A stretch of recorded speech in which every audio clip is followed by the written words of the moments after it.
Record highs are still spreading across various markets and sectors, as well as countries and groups of countries. I'll show you quite a bit of them today. And also we will look at some of the key levels I'm watching on the 4-hour chart. The stocks have been stuck in a sort of trading range, and so far neither the bulls nor the bears are able to break out. However, the junk that today has sent a somewhat mild risk signal. I'll explain why I think that is happening.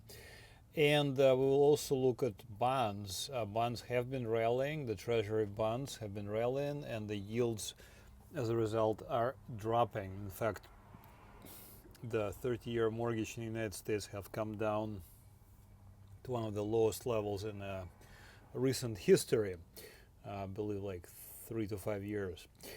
I will show you why it is better to just follow my system instead of trying to analyze stuff. It's much easier to just blindly follow the lines that I'm about to show you, these lines on the chart. And this example is of gold miners GDX. And the gold and silver are again approaching all-time highs, so we'll look at those. All this and more in today's edition of MasterChartsTrading.com. Market recap for Friday, February 27, 2026. As always, don't forget to hit the like button, subscribe to this channel, share this video. I know many of you guys have been doing this. Thank you very much for all of the comments. Even if it's like a heart or a thumbs up, please put it in the comment section. This what makes this channel more interesting to others, and YouTube will recommend it to more people as a result. If you're not yet a subscriber, consider signing up. We'll be covering quite a bit of various securities in the members only section that's coming up as well, namely some of the ETFs. Bitcoin will be covered there, large cap stocks, some of the speculative securities as well. New ones this week would be this one right here, Dentsply, Sirona, and SiriusXM Holdings, and the company Biodesix. So stay tuned. Throughout the presentation, I'll be using my proprietary MasterChartsTrading.com price action indicators. You can see them on this chart. This green, blue, red, and yellow lines. You can sign up by going to the link in the description at MasterChartsTrading.com. All right, let's look at S&P 500. We're currently looking at the S&P 500 in the daily time frame. So you can see that we sort of flattened out. We really didn't make, we only made like marginal highs recently. From about October of last year till about really now, there was not like, dramatic shifts in the way stocks behave. And actually off late, this trading range have been even closer. You can I just sort of highlighted that with these two lines. You can see we're pretty much trading in this trading range between 6,700 and like 7,000 or so. And neither the bulls nor the bears really are pushing this higher in any meaningful way. Now, S&P 500 itself hasn't made the record recently. However, I'm going to just go through a bunch of them, and you can see that there is a lot of sectors, United States sectors. Some of the world markets are also making all-time highs. So because of the correlation, I would think that this will continue. So let's look at some of those sectors and countries that are making new records. So number one, XLP, consumer staples. Consumer staples things, let me see what's in here. I wonder if there's there it is. Procter & Gamble, Costco, things of that nature, Coca-Cola, Philip Morris, Walmart. So, things that you cannot really do without, basically. Probably Target is in here as well. New all-time highs, at least new closing high for this XLP. if I had any positions open, I would continue holding it. All right, utilities, XLU. This is actually a very good sign. I do like to see record highs from utilities before other sectors, and indeed we're seeing this right now. This, in my opinion, the reason for this is because we're seeing interest rates drop, which I will get to in a few seconds. Utilities borrow a lot of money, and so a lower interest rate would be better for utilities because they can borrow at lower rates. So right now, utilities are leading the markets higher, implying that I'm guessing we're going to see even lower interest rates in the near term, or at the very least, the interest rates won't spike anytime soon. XLV, healthcare. So also has closed at new all-time high. XLV, not a lot of the market, but there's a significant amount of stocks percentage-wise that are within the healthcare sector. So that's also a positive sign. Energy also, XLE at all-time highs. I believe, trying to remember how much of the S&P 500 is included in energy, but I think it's around 10% if I'm not mistaken, something of that nature. Real estate, IYR, this is 52-week high. Actually, I believe it's multi-year high. We can look at it on a longer-term time frame. And yes, indeed, we're approaching record highs, and this is a multi-year high going back to 2022. So it's a 4-year high for real estate. Again, not a big sector of the S&P 500, but still, it's about 3, 4, 5%. So that is still a part of the bigger stock market. Finally, within the United States, I'm seeing equal weight ETF, RSP. So 100%, within S&P 500, each stock is weighted equally, and this ETF holds each one of those equally. So we're seeing new records, at least new record closes for S&P 500 equal weight ETF. So this is actually very good news because this is showing a very broad participation for the market. So I think the S&P 500, NASDAQ, and small caps and Dow Jones will make new records relatively soon. Within the world community, this is Japan. Japanese markets also just hit records. I'm just showing this to you to show that the market is not only United States, but it's broadly worldwide. European markets also made a record yesterday on Thursday, the 26th of February. Australian markets made a record today, on Friday, the 27th of February.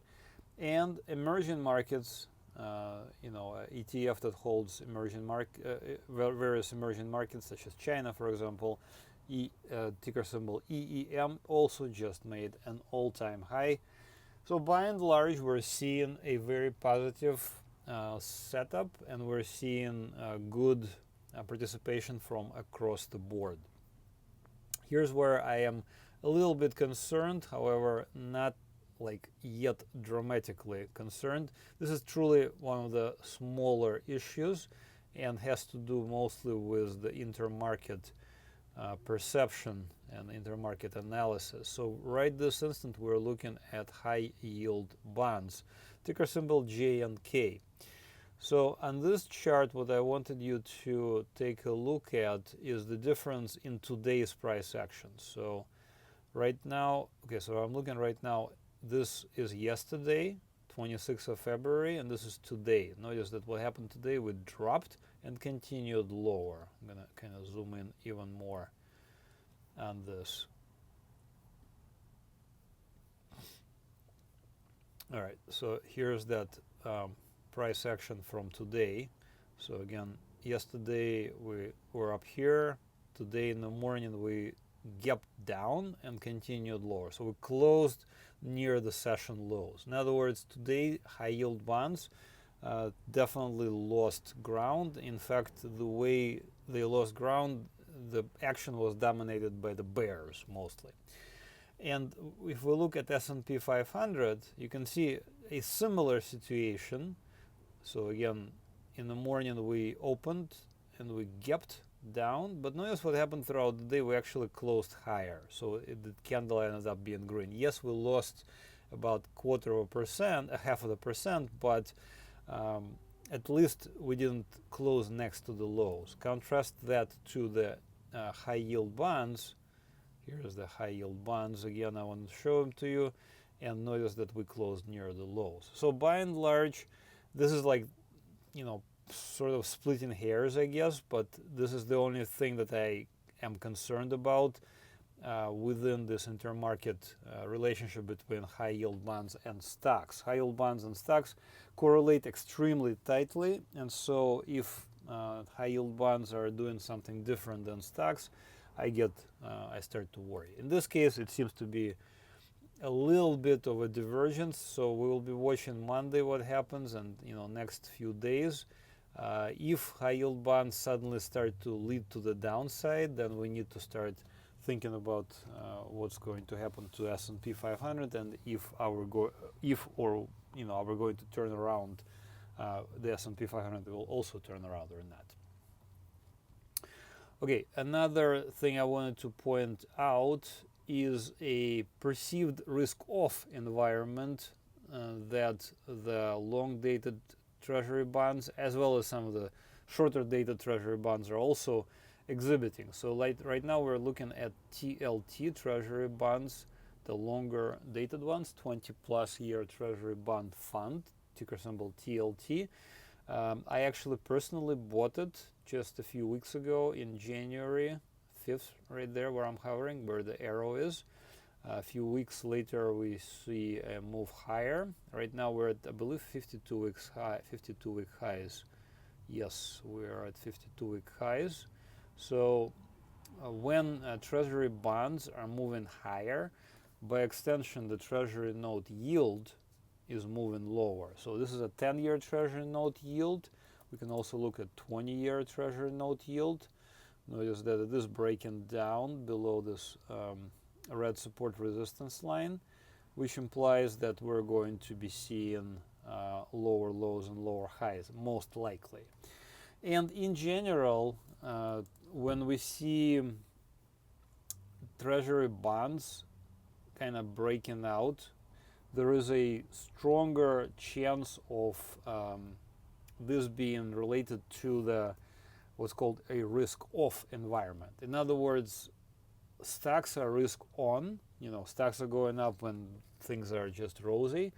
Bonds are going up, generally speaking, when things are either somewhat scary or there is another reason. For example, Federal Reserve is adjusting the interest rates. But in this case, what we're seeing is not really any adjustments by the Federal Reserve. We're seeing the market itself price in this potential risk-off environment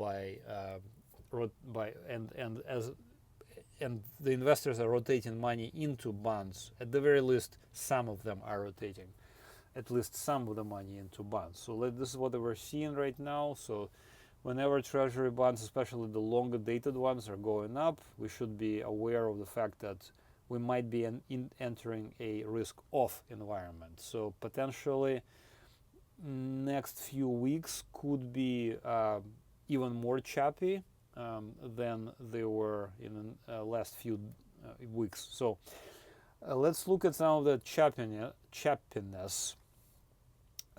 And we're currently looking at the 4-hour chart, and I'm using ticker symbol US 500. We can also use actual E-mini S&P 500 futures. So ES1 exclamation point. It's pretty much very close to what I just showed you, except for the fact that the ticker symbol that I'm using, US 500, that one right there, you can see it's very similar. It's basically identical, yeah. So US 500, this ticker symbol right here from Capital.com, is a continuous security. In other words, it is a what's called a contract for difference, their CFD. It is available outside the United States, not available for United States citizens to trade. So it's for a demonstration only. This is a 4-hour chart. Each candlestick is 4 hours worth of activity. So notice that basically we've been trading just sideways. And additionally, last few weeks, we kind of been trading between this blue and the red lines, and occasionally we sort of spiked. I thought we finally broke out here on the 25th of February on Wednesday, but no, we again sold off, and again we're at support. So support is marked by this red support resistance line, and the 4-hour chart is around 6,800, and the blue line on the 4-hour chart is around 6,900. So we're sort of chopping between these two levels with an occasional breakout one way or the other, but nothing really to write home about. So ideally, we should finally break out and make new records, but you know, we don't live in an ideal world. So this just shows you how choppy these things are, and how choppy, you know, things are right now. Not really, either the bulls or the bears are not really having a lot of success, so to speak.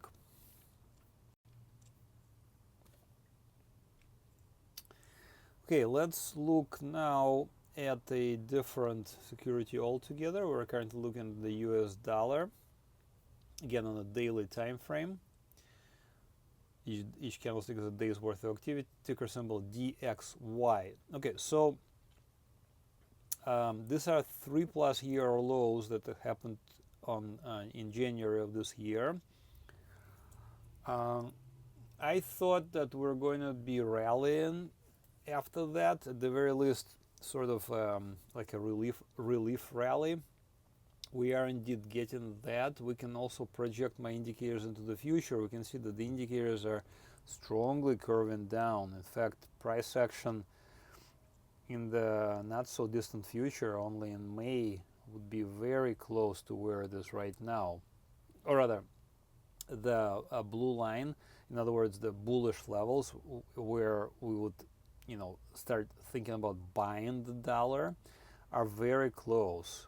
Even if the dollar trades, you know, pretty much sideways into April, May, we could re-enter a new bull market for the dollar. I've been saying the same thing over and over. However, as I just pointed out, yes, the dollar is going up, and normally when the dollar goes up, gold goes down. But in this case, it's not. We're seeing kind of poor correlation between gold and dollar, and especially with gold miners here.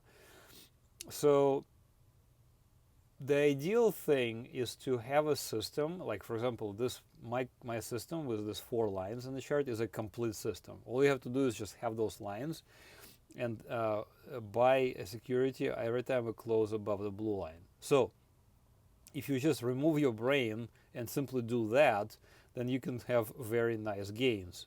So for example, the latest opportunity to buy the security was in May of 2025, literally over a year, almost a year ago. And if you did absolutely nothing and just held your position, right now you would be up 162%, because you would have been buying at $44 and currently it's around $115.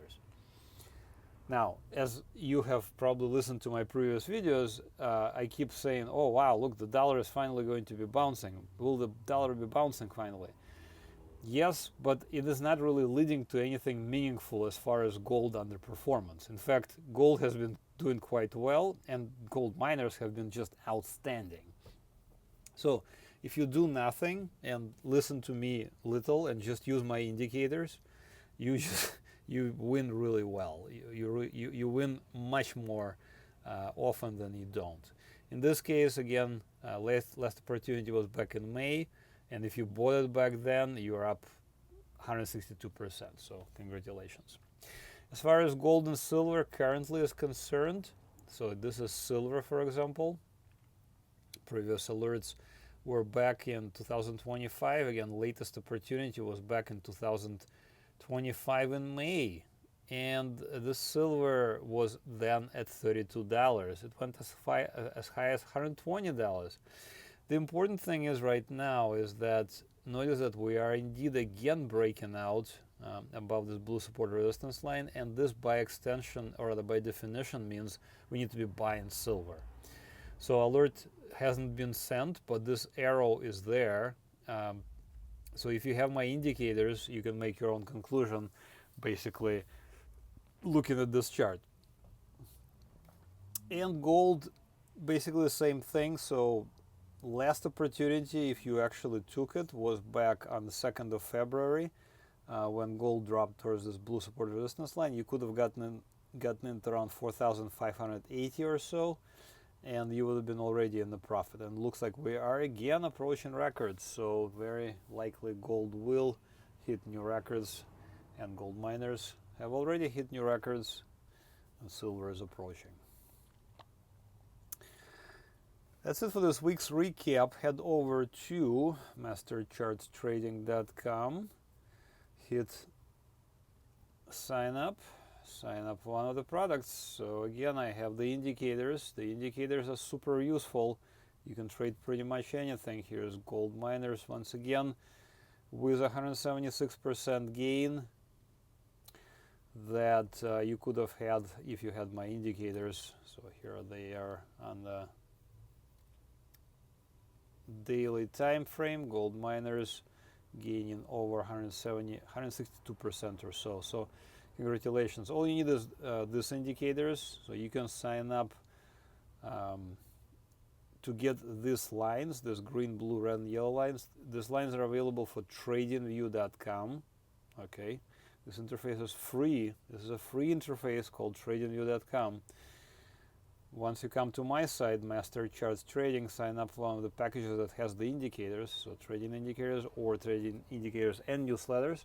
Once you sign up, send me a message. I will open the door for you on tradingview.com. You will be able to see the same indicators on your chart.